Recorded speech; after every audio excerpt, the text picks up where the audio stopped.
Oh, Blacktail! I still have to play that. I have it.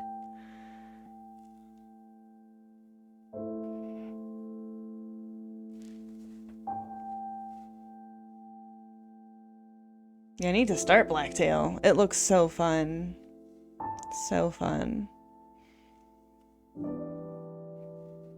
These games, yes, I need to play these. The art is so beautiful. Yeah, I literally just sat right before going live and did It Paints Me because it's short. It was like 15 minutes. But this one, I think the theme is that we are like a suit of armor walking through a castle. Love that.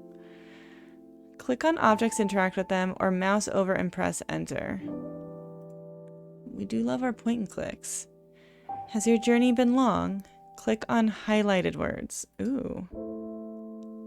But at last, you're here, where you belong. Click or press space or enter to advance next. Okay.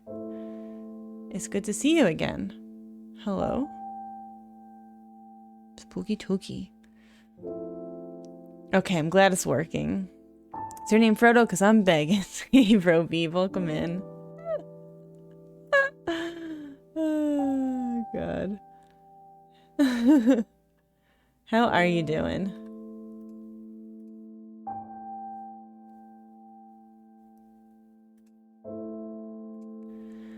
I've also yet to finish. Oh, wait, you never finished Blacktail? Because I know you were streaming it. I remember watching those. I was really enjoying it, but now it's been over 2 years. Was that 2 years ago? Since I've touched it? So at this point, I feel like I should just start over, but I'm so far in that I don't want to. Oh, the struggle is so real. It's rough. That is so rough. I can't believe that was over 2 years ago, though, because I remember you starting Blacktail. And we were all thirsting over one of the voices. A little shy of humor, it doesn't ever hurts, right? A little sprinkling. Hey, Cystic, welcome in. Game and music is lovely. Gameplay is whimsical and fun. I just get so distracted. I hear that, and it's valid. It happens. Steam says I've last played it January 31st. Oh my god. That went by fast. That feels like, I don't know, last winter. She was so dommy. Oh my god. I was like, I need to play this game stat. Whoever that is. Ugh. Alright, so I guess we're returning somewhere? Oh. Ugh. Kind of fitting that theme of like Dark Souls, right? The beautiful nights and all that. It's just, oh, it's so pretty. Honestly, a little bit of winter right now. It's hot out. This is lovely. Let's do some winter. Let's do some winter.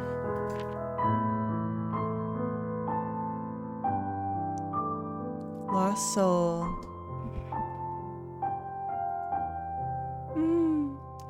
Wandering through mist and snow. It's so melancholy. I love it. Do you feel the touch of iron cold?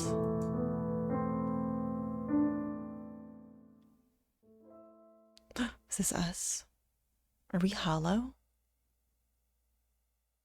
Oh.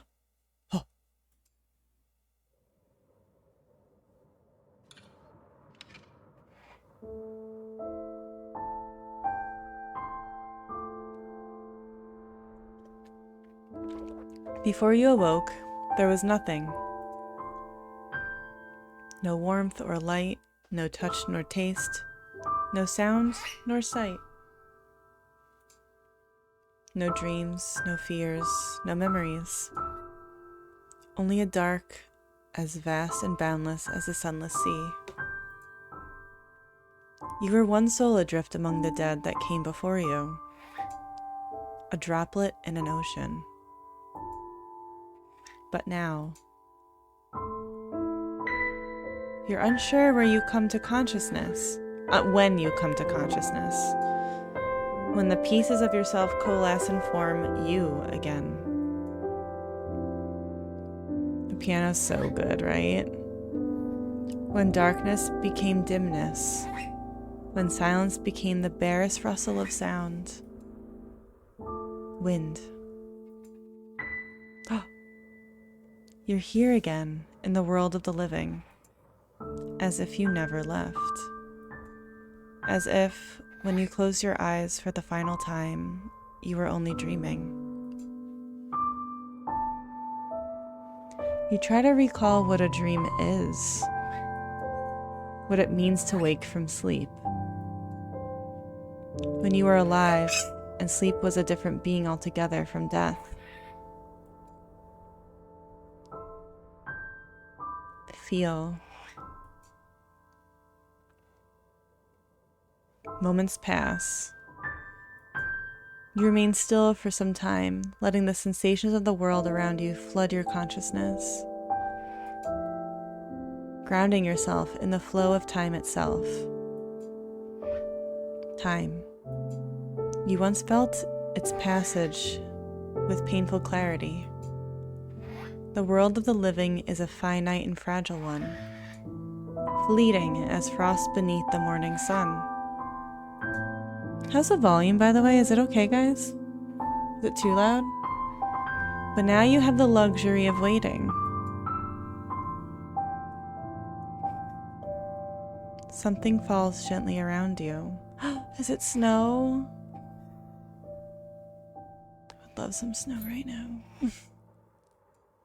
Snow. You form the word in your mind, feeling its shape with your consciousness. Soft, white, cold. You shiver out of instinct. Something metallic clangs and rattles as you do. But the bite of cold never comes. Listen. The roar of the wind. The creaking of iron. The song of a place abandoned by time. If solitude had a sound, would this be its melody? Look. Finally, you decide to examine your surroundings. Or rather, your encasings.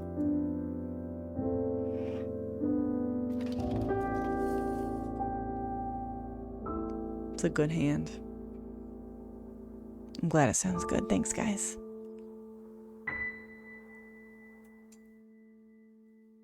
Oh, we can click on it. You try to move your fingers, and something metallic clicks in response. A steel gauntlet follows your command, clicking softly as you twist and turn. But this gauntlet and vambrace are hollow. No flesh is encased beneath them, not even bone. Yet, as you bend your arm, the counter and pauldron move to your command. The rings of an iron hauberk clatter against the empty cuirass of your torso. You know that once, long before the currents of the sunless sea took all memory from you, you had flesh. You lived and breathed. Lived and breathed and fought and killed until you died yourself.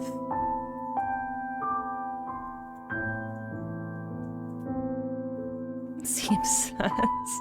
This feels like a dream I've had before. It's odd. That just gave me chills, Grub. That's cool though, waking up in like a plate of armor but not feeling yourself. I love how like immersive this is. It's really beautiful.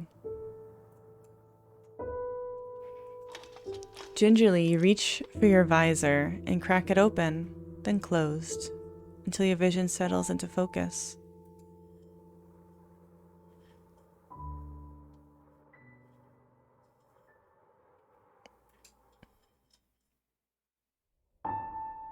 What you see is yourself, your reflection rather, in a broken mirror on an old stone wall.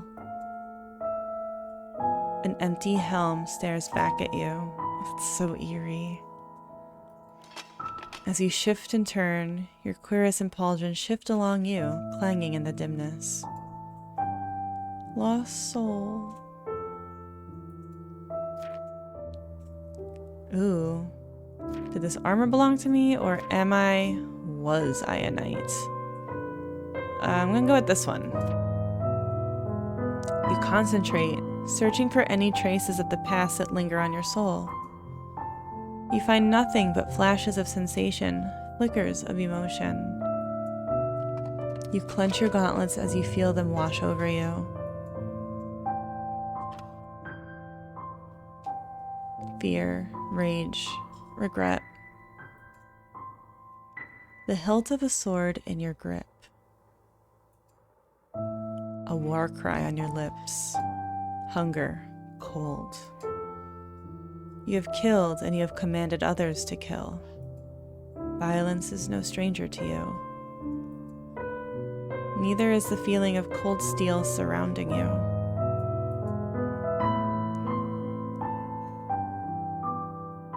But beyond these sensations, no memories come to you. Not yet. Perhaps in time, you'll know what drew your spirit not only to your armor, but to this place as well. For now, you turn to the rest of your surroundings. I want to see. Objects will not yield all their secrets upon a single look. Try examining them more than once to reveal more insights. A brief summary of your discoveries can be found in the Codex. Okay. Oh, so pretty.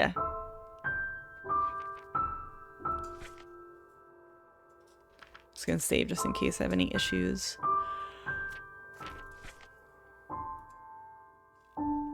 When you have found everything you can interact with in a room, the frost around the edges of the screen will disappear. Okay, almost like we're gaining warmth again? I hope you can find yourself again. This is really cool.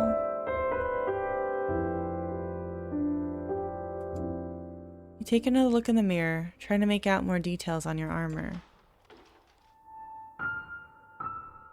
It's a deep black, though the metal's luster has been lost to time.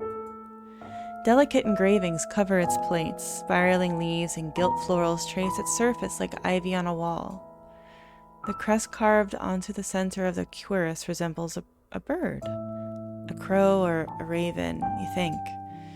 It's an intricate piece of craftsmanship, beautiful truly. But more importantly, it feels familiar, comforting. Wearing it makes you feel less like a spirit and more like you, whoever you were. Plate armor is already expensive, you think. Hence, only knights can afford to wear full suits into battle. Armor this ornate could only have belonged to someone of great status or renown. Could that truly be me? What sort of person was I want to go with?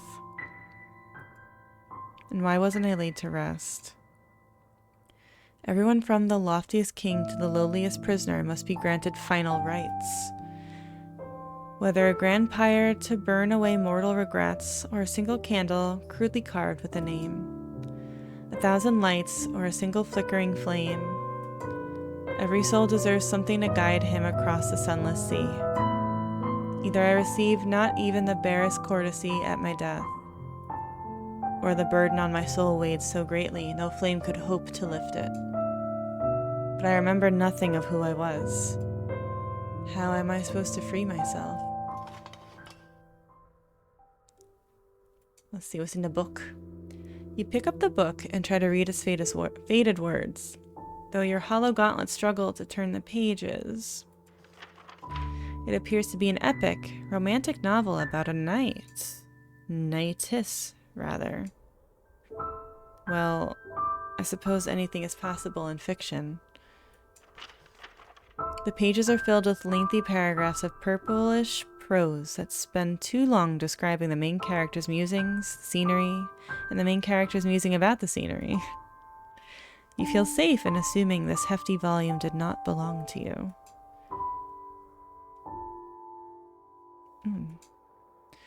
Sheaves of parchment lie scattered near an ancient wooden table. You carefully pick one up and attempt to read the faded script. My dear 𝔬𝔰. Am I saying that right? My knights and I are most eager to attend the tournament. Ah, but my condolences once again for your loss. What a great burden your father has left to a woman as young as yourself. I, of course, would be happy to offer my advice, perhaps in a private setting. The letters continue in a similar fashion, mentioning a tournament, the death of the recipient's father, and promises of courtship or counsel. The words choke with flattery and veiled condescension. Condescension? I can read, I swear. Each one is addressed to a 𝔬𝔰. You assume this must be the woman you swore fealty to. Though the letters praise her modesty and elegance, you can only imagine her reading the words with a sigh or grimace. You certainly would, if you had a face. You set the letter aside without caring where it lands.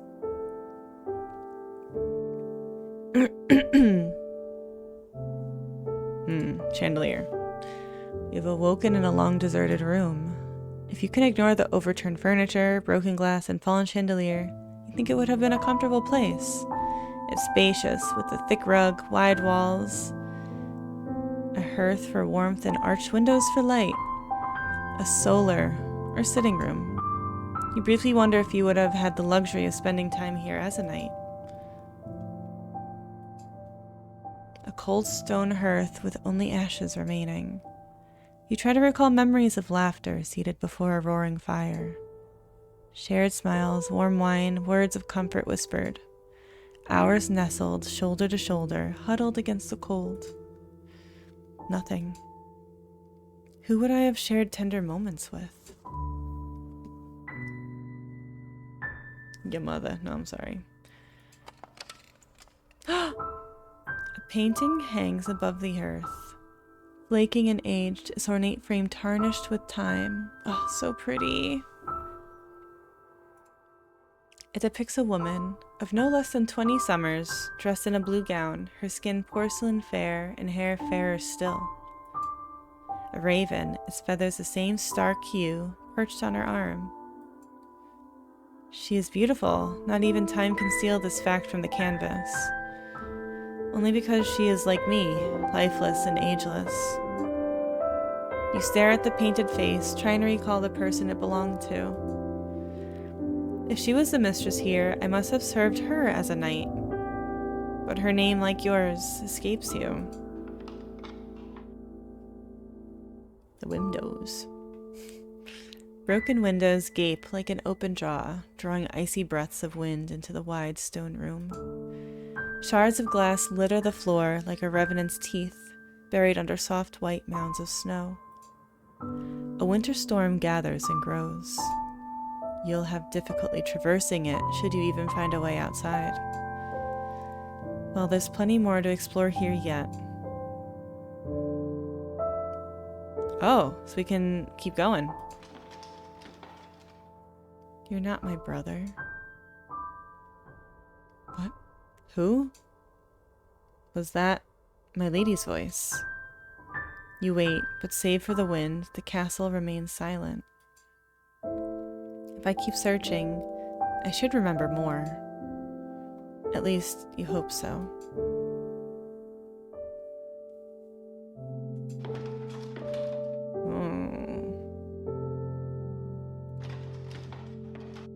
A pair of doors stand at the end of the hall. They don't budge, even— oh, sorry. The piano's so dreamy. Even when you press the full weight of your armor against them.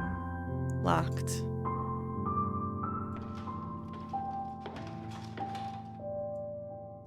A rusted suit of armor donning a faded blue surcoat surveys the hall. It's impressive, but dated, and doesn't hold a candle to the fine craftsmanship of your own armor.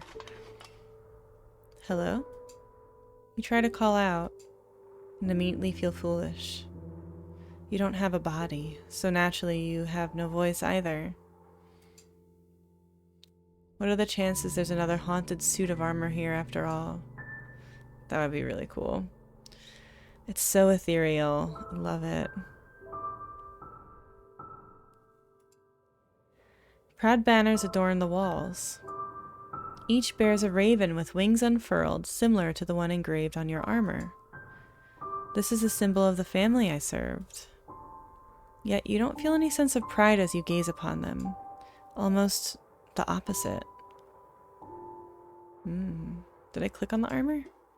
You tap the suit of armor's visor. No response. No other ghostly knights in this castle, then.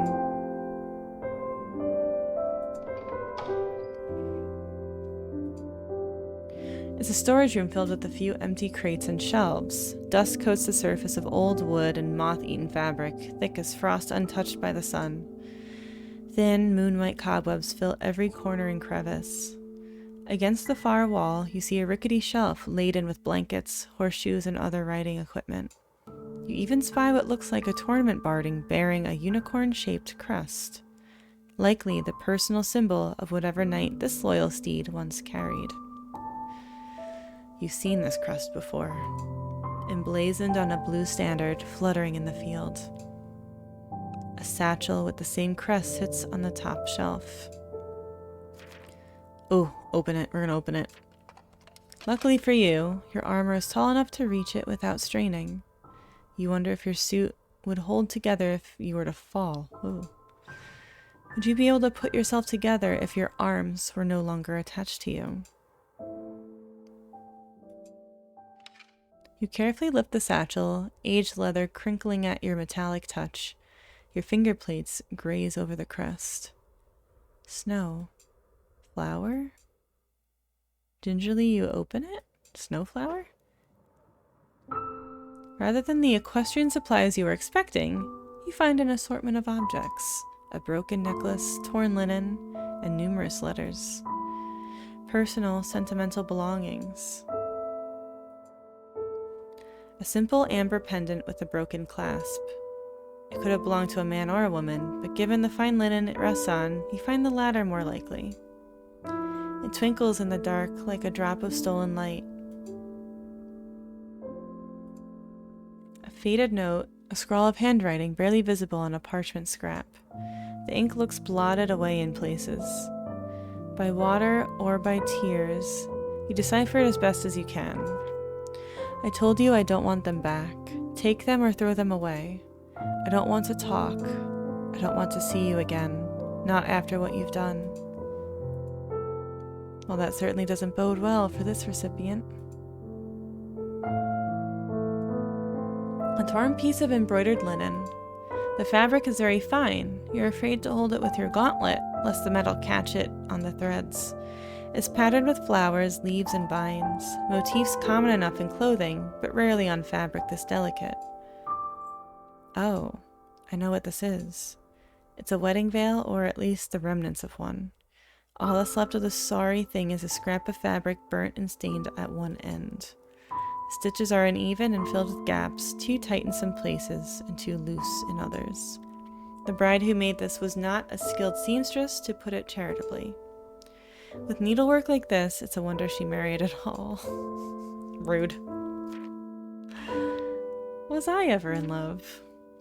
Finding a bride would have been a necessary task for a knight like you, but perhaps you cared more for companionship than dowries or alliances. But if you were, what does it mean that you don't remember who she was? Your supposed partner for life. Letters stowed carefully away. Were these written by somebody you knew? You carefully fish out an envelope. To your frustration, they're too faded to read. I can't sew for shit. Same. It looks like they were damaged, or the ink was of poor quality. I wish I could have gotten a name, something, anything. You shouldn't have.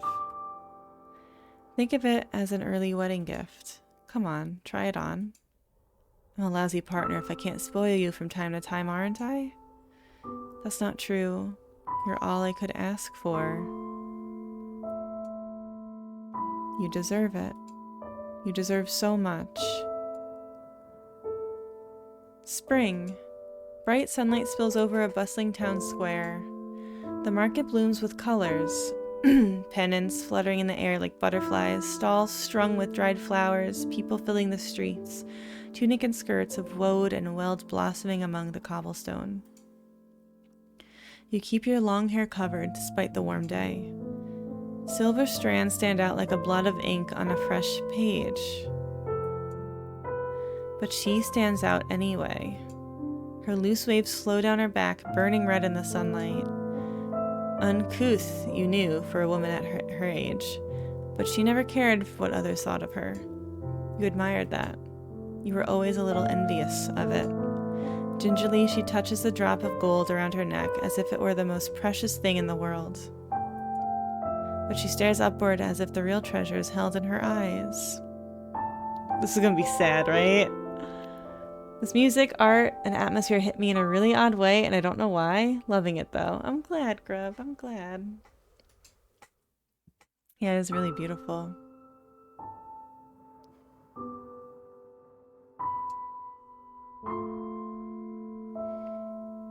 Was that a memory? Wait. I still don't know your name. A gift. For someone you once knew. Someone who was close to you, at least for a time. Someone who cared for you. Someone who betrayed you. You deserve so much. And that voice. That familiar voice of somebody who wanted to give her the world, but had only the sword on his belt and the armor on his back and little more. A knight like you. What did I do?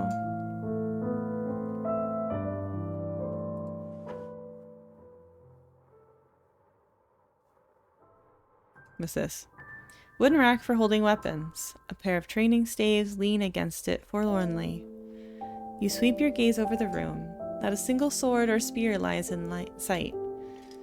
You let your gauntlet fall to your side, where a scabbard would hang off your belt if you were carrying one. I can't deny I'd feel safer with the sword. You know what they say about old habits and dying. True. What looks like a hatch lies on one side of the room. You try to lift it and meet resistance. Your hollow arms clang in unison with the metallic screeching of the hinges as you strain to open it. We opened it though, so we're strong, ghost. It swings open to reveal pitch blackness. I shouldn't have expected anything else, should I? Yet something in the dark pulls at your memory. Twisting corridors, tunnels melting one into the next. A pursuit. Hunters cornering prey. But was I the one chasing or being pursued? All you know is that some piece to the answers you seek lies down here. So we go?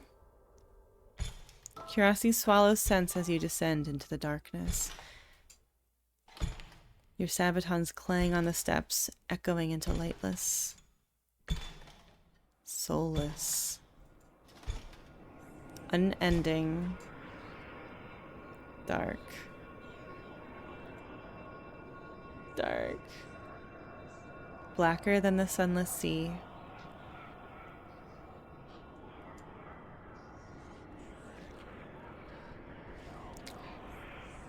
Blacker than that place where you were nothing. So we don't go down there. You clamber out of the dark and nearly tumble onto the dusty floor. I can't go further without light. I can't. This is 1,000 times worse than the fear I held when I was alive. The sun would always rise again, no matter how many nights I could not sleep. But there is no sunrise in this sunless sea. You give the hatch door a push, letting it fall closed, and shakily step away. Your answers will have to wait. Till I have light and a way to leave a trail. If the tunnels are as twisting as I remember, I don't fancy becoming lost down there, either. Alright, so now we can go. Maybe a young girl, but she isn't blind. Can't you see? The North needs someone like you. Who? Wait. What's this? Broken glass and piled snow blanket the floor of this hall as well. The shards glint like splintered teeth. You remember tales you've heard before, tales you have told, and tales you have been told. Tales of men who woke from death and grew iron skin and teeth. Iron has always been sacred to spirits, they say. I suppose that's why I was drawn to my armor, and not some other object. But why was I drawn here at all? I'm just gonna save real quick, so I don't lose any progress. Let's go this way. Ooh. Yeah, the dark. I wonder if that will be in the, like, entering that area might be in, like, the full version, I wonder? This has a candle above it. Let's go here. Ooh. Well, there's a lot of candles here for sure. It's a pewter box. Inside it, you find shards of flint, striking iron, and char cloth. Tools for lighting fire. Perfect. Take them. You have no excuse not to enter the cellars now. You take them. Oh, we can go in the cellars now.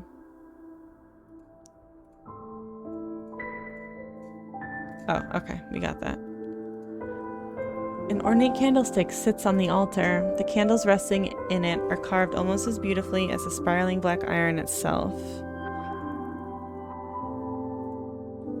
These candles would have been lit as offerings to the spirits, both to guide them to rest and to ask for guidance in return. And now it can indeed guide a spirit. Mine through the cellars. Strike the flint until a spark catches. Then light the 3 long candles standing in the candelabra. A soft glow radiates from the tiny flames now bathed in moonlight. For a moment, they seem to glow blindly bright.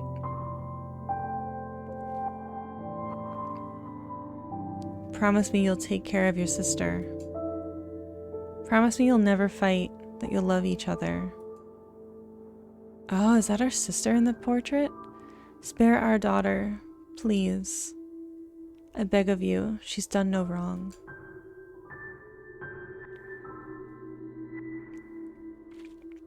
Those voices, I don't recognize them. That must have been the past. But why did that feel less like a memory and more like a dream? You toss your helmet and gorget, as if you were shaking your head, then take the candlestick. You can sort out riddles later. Candles cover the room in every size and shape you could imagine a candle taking. Some are plain, half-melted stubs clinging stubbornly to their prickets, while others are tall and carefully carved with ornaments and flowers. Almost all are engraved with a name. It's a chapel, a place where rites were given and prayers whispered, where all facets of life were celebrated. Births, funerals, weddings. I know this place. I've carved names here. Memory time? Golden light, softly scattered by stained glass, warm voices, borrowed silks, flowers. For the first time you can remember, the scent of flowers mixes with incense and melting wax. You're not sure what they're called, but they're golden like her eyes. Gold like the thin band you carry that glints like a ring of sunlight. It slips over her finger as easily as a promised whispered. I read that funny, sorry. It weighs like an oath kept. Though you're not my brother gives me a worse feeling now. I'm a little sus there, right? Your family gains another member today, but not all are present to witness it. Your father is not here to see this joy. Your heart is so light you almost don't notice it.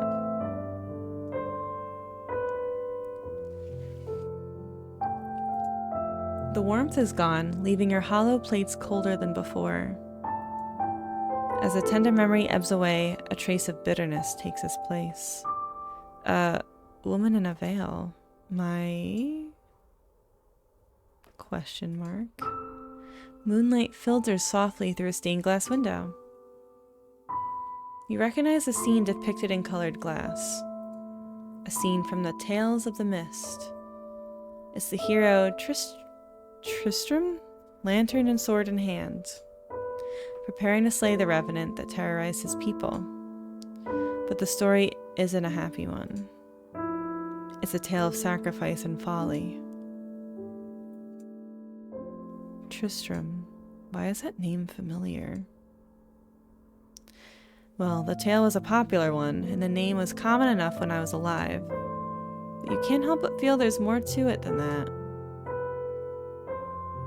Let's see, we did that, anything else we can nope. What's in here? It's dork.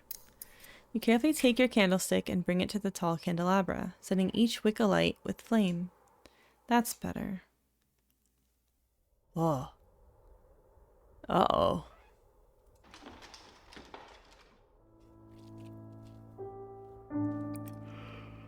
Oh my god, sorry, I keep yawning. It's such a sleepy game. It's so nice. There's a frosting vignette, then there's more things to look at, by the way. Was there still in that room? Did I miss something in that room? I'll have to go back. It's a painting of a man with white hair and beard, dressed in fine furs and jewels. There's a clear resemblance between him and the portrait of the woman in the solar. His painted eyes stare down at you in stoic contempt. Dad? You ungrateful bastard. Who gave you everything you have? Who granted you the honor and privilege of a knighthood when you should be rotting in the streets? Stale liquor, dusty cedar, parchment and ink. It's a tournament day, but you're not in the spirit for games. You'd retreated here in a foul mood, unaware that he had shirked his duties and done the same. What more do you want, boy? You know what I want, Father. Do we know what we want? In the chapel! The hallway outside this one. Oh, okay, so we got everything in the chapel, just not in the hallway. Okay, cool. I remember him. This man was my father. The master of the castle was my father. Yet his daughter succeeded him while I became nothing more than a knight. And even that was a privilege he deemed me unworthy of. What did he refuse to give me? I was his flesh and blood, yet it doesn't seem like he saw me as such. You saw no reason to fulfill a request from a mere vassal, did you? A stack of papers sits on the desk. You look through them and find names, figures, and numbers. They're fiscal documents. Little of this looks legible, though. They're stained and faded. On one of the better preserved pages is a roster of knights listed in order of rank, along with their respective fiefs and incomes. This many knights. What a wealthy master we shared. If conflict were imminent, however, that would make plenty of sense. One knight, whose name you cannot make out, is listed at the bottom. Whoever he was, he had far lower earnings than the rest. An empty glass bottle. As you brush a cobweb off it with your gauntlet, a scent, a memory of a scent, wafts over you. Stale liquor, stinging bitterness, honey to mask it. You almost recoil in distaste. I take it I wasn't one for strong drink. Could I use this to hold something to leave a trail with in the cellars? Sure. Could use this to hold something to leave a trail, like a powder. You take the bottle and fix it snugly to your belt. Map. A faded map lies on the desk. The plot... Le plot thickens. It depicts two territories at its center, divided by a great river. 𝔖𝔦𝔯𝔫𝔰, Ostara. 𝔖𝔦𝔯𝔫𝔰 and Ostara? Those names I recognize. 𝔖𝔦𝔯𝔫𝔰. Kingdom of silver north and golden south. Sun sets over endless fields. Birch forest turning pale gold with autumn's chill. The white river, 𝔖𝔦𝔯𝔫𝔰, gleaming with ice. Pale crests of waves breaking on the boreal sea. Sky ridge peak scraping a frost blue horizon. A place I fought for with tooth and nail. Ostara, the kingdom across the river. Vengeance, snow, blood, smoke, screams. Beyond that, I don't remember.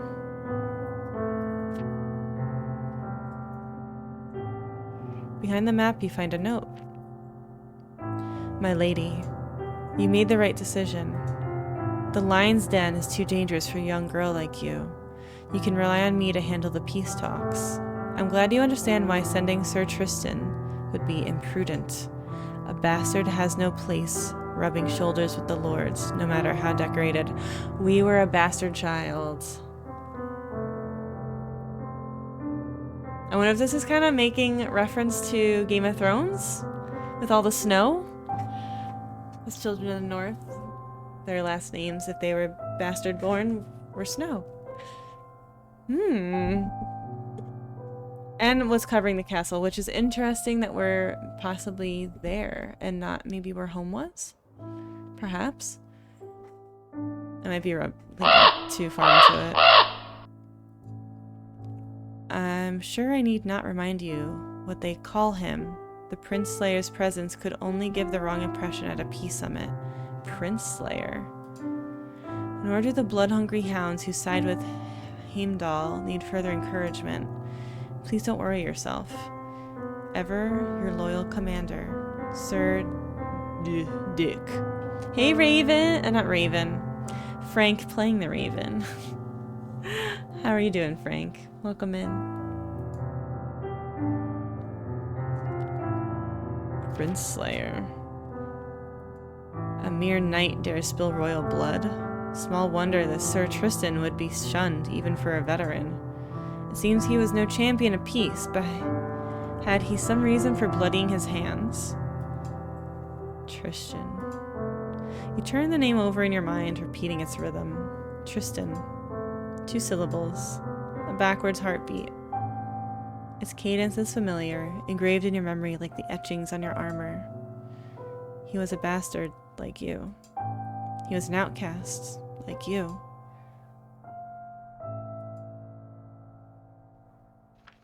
Save. Just saving real quick. Okay, we got everything here. Something still... Oh, books. Shelves of books and records on what looks like a variety of subjects.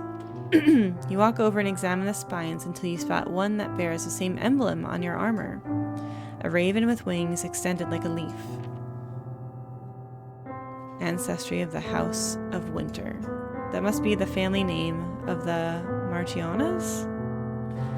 Prince Slayer as a bastard, mayhaps. Hey, look, immediately confirmed.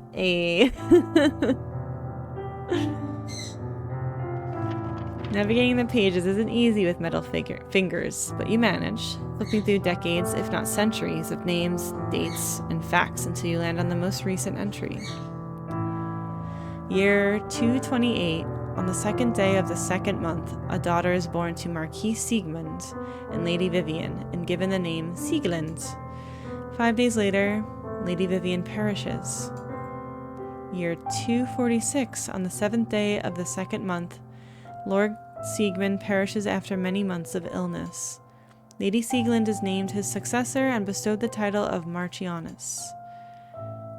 I think I'm saying that wrong. Sieglind. Sieglin von Winter. My sister. So you were 18 years old when our father croaked. If this 𝔬𝔰𝔯𝔫𝔰 and the one in the painting are the same, then the lady I served was barely more than a child. Siegmund. Father. You flip back through earlier entries. There's no mention of a son. So I was kept around, but my mother and I weren't important enough to be included in the record, even as a footnote. As if they were ashamed I even existed. You close the book with a sinking feeling in your cuirass. Ooh, there's still something to look at here. Ooh, drawer. In the drawers you find more corked bottles of alcohol, dusty and undisturbed. You wonder if the 𝔬𝔰𝔯𝔫𝔰, or her predecessor, was fond of drink. The top right drawer is locked and will not open. You can't help but feel that the desk in its current state, spilled alcohol, a mess of papers, doesn't look like it belonged to the 𝔬𝔤𝔯𝔫𝔰. I'm saying it wrong. Martianus? I've never heard of that word before. Martianus, thank you, R2. Martianus. Unlike the solar, this place looks largely untouched. The young woman wanted to remember her father. Pitiful thing. Ordinarily, I'd say that clinging to the past does no one favors, but something from your past must have brought you back to this place. Alright, we got everything in here. You have not spent years protecting the commoners from Ostarian invaders. To them, you're a princess locked in a white tower. I'm well aware of my shortcomings. The only reason you stand where you are is because Sir Tristan is loyal to you. But loyalties can change. Okay, there is still... this. You spy the remnants of a tapestry clinging to the wall. Oh, it's a dragon. A knight on horseback charges at a giant thing tied down by the chains. Bolts stick out of its back. The lone rider is flanked by knights of different colors bearing shields and spears. Revenants? You said this wouldn't be a scary story. I hate revenants. I googled it. I'd seen it before, but never needed to pronounce it. Well, I appreciate that, R2. Thank you. Bedtime for me. You're all magical and got everything you need to be who you want to be. Thanks, Ulra. I hope you have a good sleep. Thanks for hanging out. Have a good eep. And good dreams. What's this? Are you afraid of a simple tale? Revenants? But they're the size of men, not whatever this is supposed to be. No, tapestries often commemorate great events. Battles, victories. Perhaps the beast here was a metaphorical one. A great nation, an enemy army, a tyrant. Nothing more. Ooh, that's everything in this hall, which means... Did you not like my gift? It's beautiful, but... You stand in the solar, your arms folded tightly in front of you. Your eyes flit over the suit of polished steel that stands there in solemn silence. A gleaming shadow. You don't know what else to say. It is beautiful, worthy of a prince, and worth a prince's ransom. But still only a suit of armor. To an ordinary knight, a gift like this would be the honor of a lifetime. But for a hero of the kingdom, a veteran of the Great Ice War, a man who's given and sacrificed so much, how could a single suit of armor ever be enough? I only wanted... What? What did we want? Yes. I guess we go to the cellar.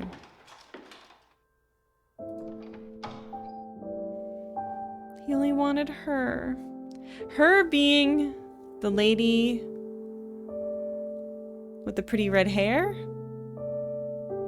Not our sister, right? It's only a way to leave a trail to follow back. I suppose a powder could work. A powder?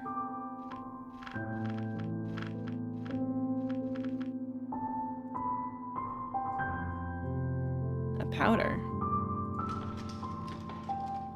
A powder?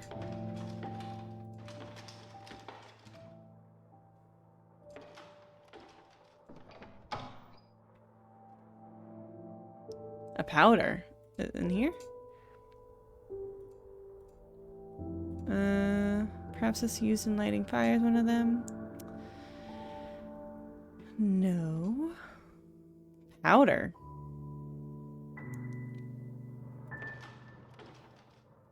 Powder. Huh? That's my theory. I like your theory.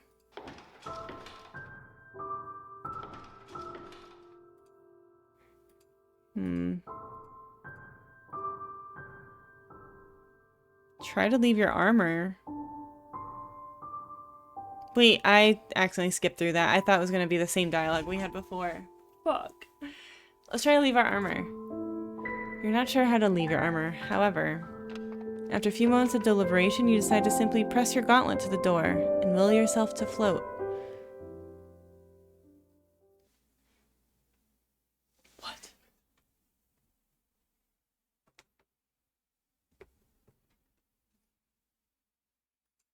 Before you awoke, there was nothing. No warmth or light, no touch nor taste, no sound nor sight. No dreams, no fears, no memories. Only a darkness, vast, boundless, unending, never-ending. You are one soul adrift among the dead. A droplet in an ocean. You are nothing.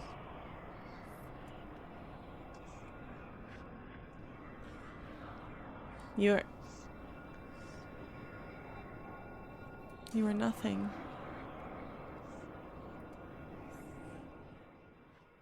Ooh. You find yourself lurching over the door, helm bent, gauntlets gouging into the wood like claws as you settle back into cold, familiar steel. I'm never doing that again. I can't leave my armor, my tether. I can't go back to the sea. I can't become mist again. If I want to go any further, I'll have to find that blasted key. So we can't go in the cellar because I have to find powder? A feather? Sound a freaking thing to reach for it. Ash. Not the ideal trail marker, but I have no better options. You do your best to scoop up the ash from the earth into the glass bottle. It slips through the cracks to your gauntlets and settles deep into the fine etchings on the lames, turning beautiful black steel gray. But you have other things to concern yourself with than being tidy. Finally, once this bottle is filled, you return it to its place on your belt. I hope this works. Oh my god, let's go into the spooky tooky land. Spooky tooky time! Spookus tookus time! Once more, you lift the hatch and stare into the open maw of the cellar staircase. A light from the candles, faintly flickering outlines, staggered steps swallowed by the darkness below.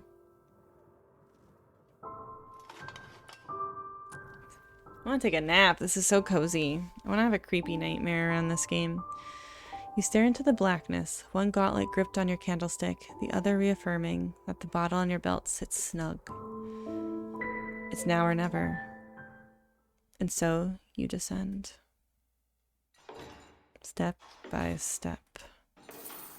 Your sabatons clang. Your hauberk rattles against the shell of your cuirass. You grip your candlestick tightly, as if it's shield and weapon both. The tunnels are wider than you remember. Wider than the oppressive twisting stone you imagined. There's ample room above your helm and around you, so much that your candlelight barely reaches the walls on either side. There's no sound but the ringing of steel against steel as you step, and step onwards. The shaking of your hauberk, click-clank within your hollow cuirass echoes like a heartbeat. Finally, up ahead, you come across a fork in the path.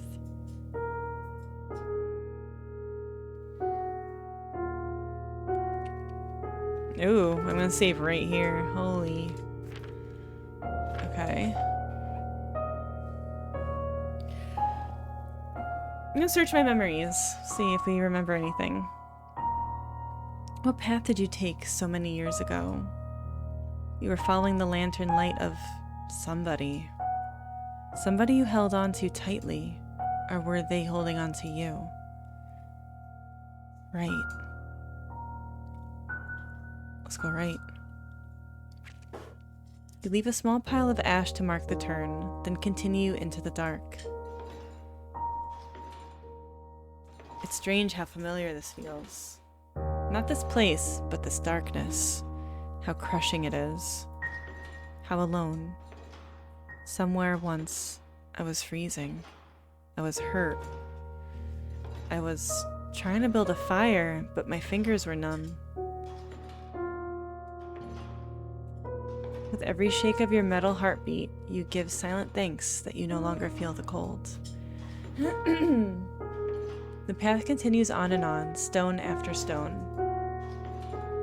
Finally, after what could be minutes or hours, you spy another fork in the path. Search those memories.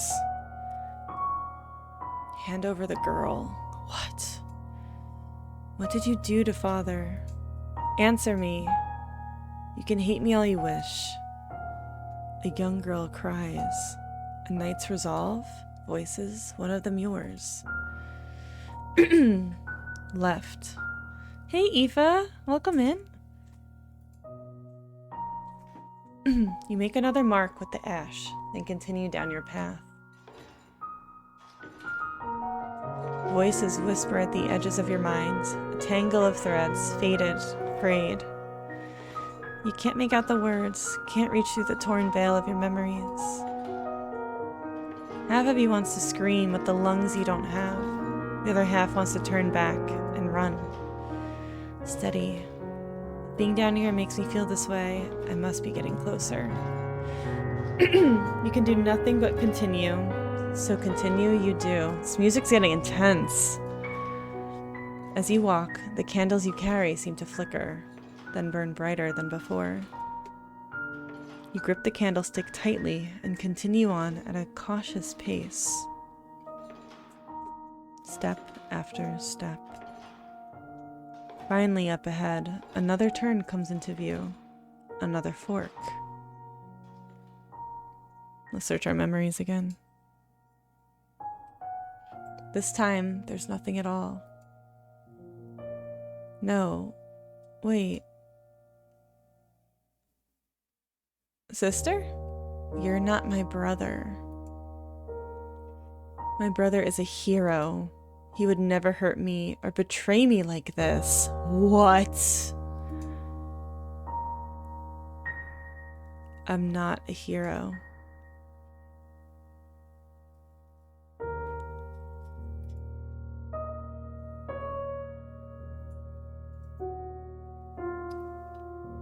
I don't know which way we should go.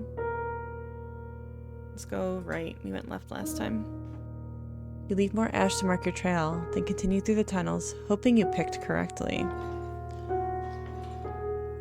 You walk for what feels like hours. Your every hollow, clanging step reminds you that you are alone. You are alone. Whispers wrap around you like silk, trapping you in their threads. You are alone. You are not alone. Voices linger. Memory coalesces. Theirs, yours. They flicker and burn. They wither and choke. Ash gives way to cold and dark. The waves of the sea call. The dead do not belong. You jerk violently as hot wax drips onto your gauntlet, making you flinch, as if your skin were flesh and not steel. You fumble and nearly drop the candlestick. Steady, steady. I'm far from the shores of the sea. I have nothing to fear. I just need to get through this. You continue on, more briskly than before, as if to make up lost time. Finally, up ahead, you see something on the ground. A glint in the dark. You doubt your own senses at first. No, something really is there. Carefully, you approach. Candlelight falls on metal caked in dust and decay. The curve of a cuirass, the threads of a molding surcoat, the white of bone. A corpse lies before you. Spirits. We got keys. Keys hang off a ring on the fallen knight's belt. I'll have to take those before I leave. I'm sorry, but I need them. A medallion in the shape of a raven hangs around the knight's gorget. I'm saying that right. You note how similar it looks to the one worn by the Marchioness and Marquess in their portraits. Marchioness. The mark of a the highest rank given to a knight. The corpse of a knight lays against the wall, jaw locked in a soundless cry, sockets staring eternally upward. This is us, isn't it? He spent his last moments calling out to, cursing whatever or whoever killed him. Light a candle in respect. We don't even know their name. Assuming it's not us. Well, we can light a candle in respect. Doesn't feel right to leave him like this, but I don't have any candles to spare. Rest in peace. It seems you have no choice but to leave the dead knight be. You've been down in the cellars a good while. With candlelight waning, you decide to retreat the way you came. You reach for the keys looped on the knight's belt.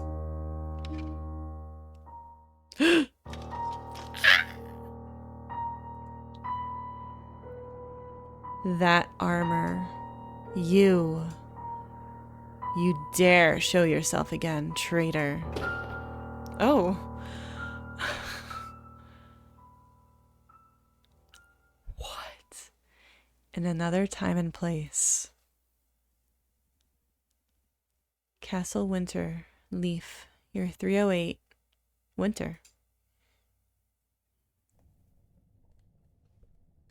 Grandmother, I brought you some warm milk. You are my heir, Tristram, not a servant. Will you wait until I cross the sunless sea before you act like it?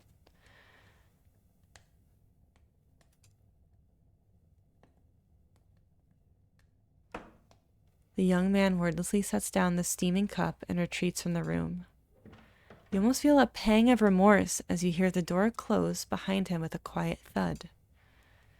Old age is making you sentimental. The regrets you thought you tossed aside weigh like piled stones. The boy is almost 30, and on the surface, an ideal successor, level-headed, poised, a seasoned warrior, a skilled diplomat. Like you trained him to be. But his heart is fragile and weak, just like... You sigh and turn towards the painting on the wall. Like him. Is Tristram our son? Wait, I got lost on something here. Yeah, that was spooky though, right? A similar Tristram is to Tristan, right? His portrait has hung on that wall for decades. Is this us? Is he hot? Oh my god, a Sephiroth.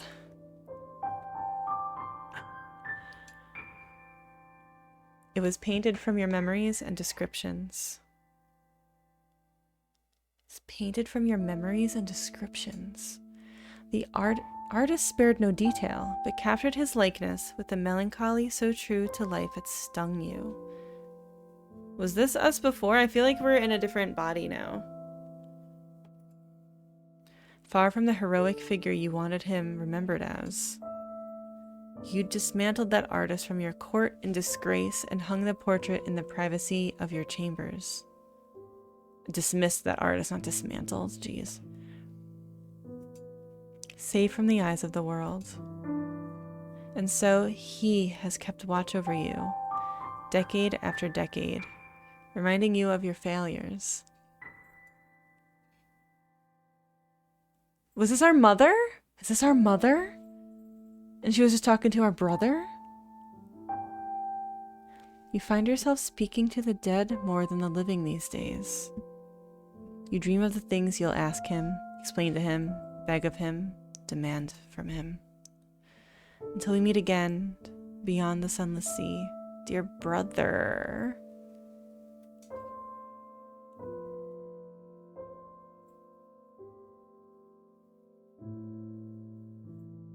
How many sisters do we have? The last winter night.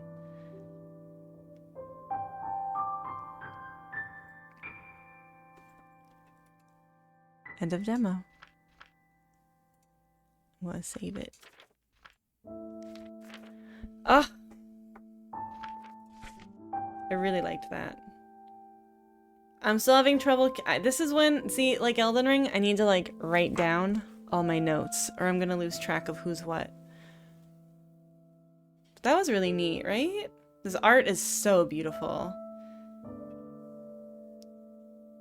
Music, art, story, GUI, programming, and sound design by 𝔬𝔦𝔯𝔢𝔫. 𝔬𝔦𝔯𝔫, thank you so much for sending me this demo. I loved it. Very good. We'll be adding the wishlist for full game. Hell yeah, right? So pretty. So pretty.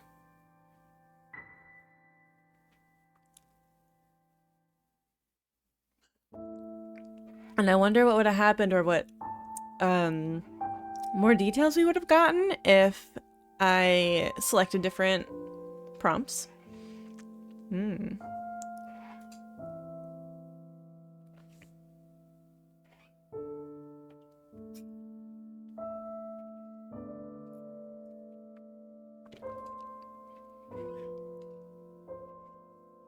Yay! Love that so much.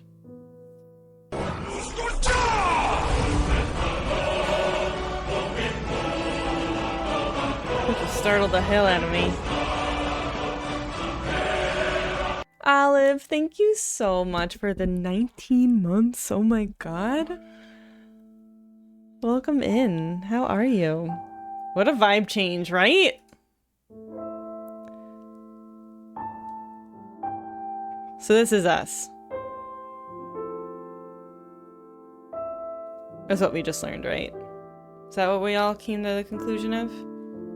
We're pretty much another hot version of Sephiroth. I'm glad you're doing well, Olive. I'm also doing well. I don't know. Yeah. Yeah, I'm excited to play the full version. This was very beautiful. The art is just so stunning. So stunning. I know the developer is on Blue Sky and Twitter. I'm on neither. But I wonder if they would have some more of their art and stuff available on there to look at because it's so stunning. So beautiful.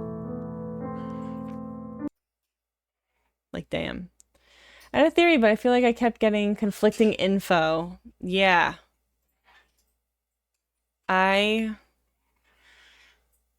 I'll just have to play the full thing, I think. I think that's